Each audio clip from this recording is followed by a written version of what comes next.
Iraq today, Defense Secretary Gates rendered President Bush's national televised State of the Union address of just 2 weeks ago premature at best, prevarication at worst.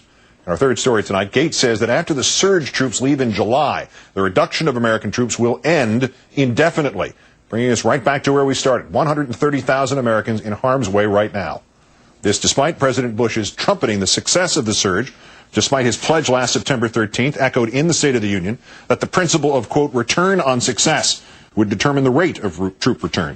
Gates' new plan, delivered after a meeting today with General David Petraeus, raising the prospect of a new principle at work, stay on failure.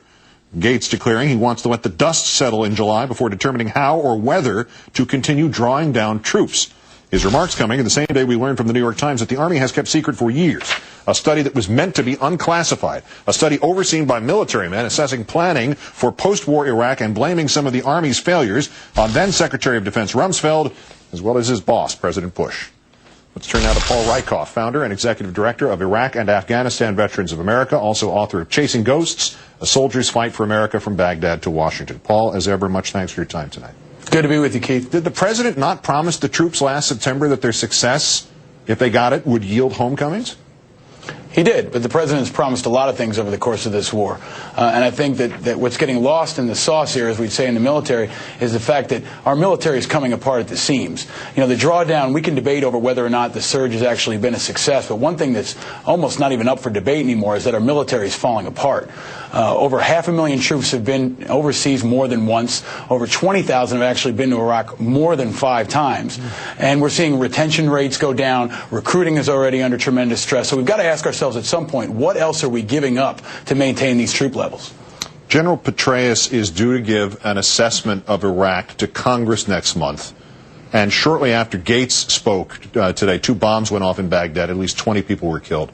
Should we not constantly assess our status in Iraq? And if so, why would we need to stop the drawdown for him to make an assessment in July?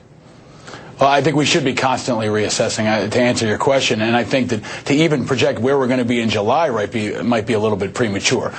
We know that there have been some incremental security gains, but the political progress just isn't there. And as I saw on the ground, you're not issuing your American soldiers magic wands. They can't fix the plumbing. They can't get the water running. They can't get Sunnis and Shias to get along. So at some point, we've got to dig deeper beyond the military aspect here and talk about the political, economic, and diplomatic options that we need to employ in order to even give our soldiers a chance at success, whatever we're defining that to be on a given day.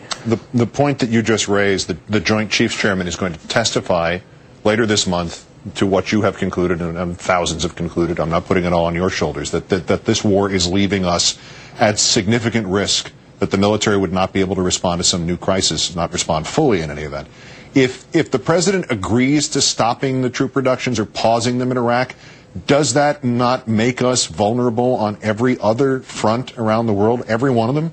Absolutely. General George Casey, the Army Chief of Staff, has said that we have too much demand for too few people, and it means that we have to compromise in other areas. The 82nd Airborne, our ready reserve as far as a quick response force, in the spring of 2008 will have all 4 brigades of their division deployed overseas.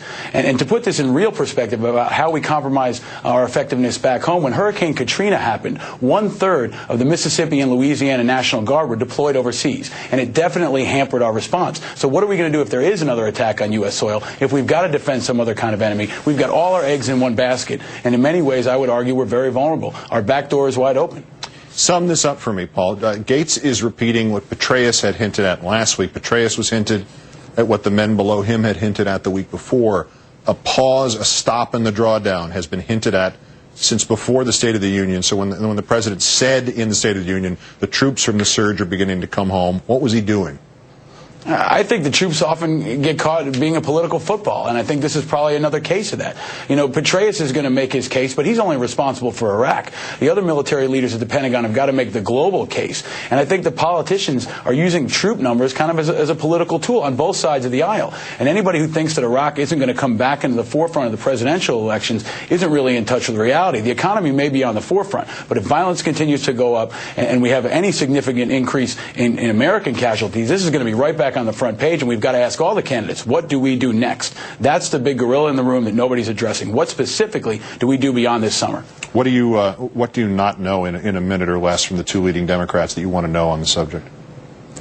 Well, I want to know what they're going to do about troop numbers specifically. I think we've heard it over time, but when you hear somebody, John Edwards is out now, for example, he says, I'm going to pull down combat troops, but I'm still going to guard the embassy. Well, the people that are left behind, they're going to be combat troops. So I think we've got to drill down and talk about specifics. What kind of units are we going to leave behind? Where are we going to leave them? And what's a realistic timeline for the American people to expect? I think a big problem with the Bush administration has been unrealistic expectations. We don't know for real how long we're going to be there. Paul Rieckhoff, Executive Director of Iraq and Afghanistan Veterans of America. As always, Paul, many thanks. Thank you, Keith.